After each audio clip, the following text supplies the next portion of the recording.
স্বপ্নে কান্না করতে দেখলে কি হয়? স্বপ্নে কান্না করতে দেখা কি ভালো লক্ষণ না খারাপ লক্ষণ? এটা কি স্বপ্নদ্রষ্টার জীবনে অনাবিল সুখ শান্তি বয়ে আনবে, নাকি অকল্যাণ আর অনিষ্টতা চেপে বসবে? দর্শক, বিষয়টি নিয়ে বিস্তারিত কথা বলবো আমরা স্বপ্নের নির্ভরযোগ্য কিতাব তাফসিরুল আহলাম, তাবিরুর রুইয়া, তাবিরে সাদেক সহ আরও বিভিন্ন প্রকার কিতাব থেকে। তবে এর পূর্বে আপনাদের কাছে একটি নিবেদন থাকবে, আপনারা যদি আমাদের চ্যানেল কিংবা পেজে নতুন হয়ে থাকেন অবশ্যই চ্যানেলটি সাবস্ক্রাইব করে পেজটি ফলো দিয়ে রাখবেন। দর্শক, তাফসিরুল আহলাম গ্রন্থে উল্লেখ করা হয়েছে, স্বপ্নে যদি কেউ কান্না করতে দেখে তাহলে সেটার দুইটা ব্যাখ্যা। এক নম্বর হলো যে সে কান্নাটা কেন করছে। যদি কোনো মানুষের কাছ থেকে কষ্ট পেয়ে দুঃখ ভারাক্রান্ত হয়ে তারপর কান্না করে, তাহলে এর দ্বারা বোঝা যায় যে তার অচিরেই কোনো একটা বিপদ আসতে পারে।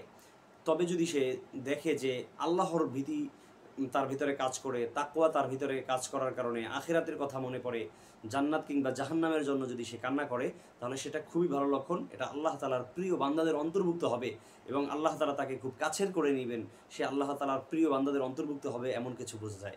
এজন্য যারা স্বপ্নে কান্না করতে দেখেছেন কখনো ভীতি সন্ত্রস্ত হবেন না, আতঙ্কিত হবেন না।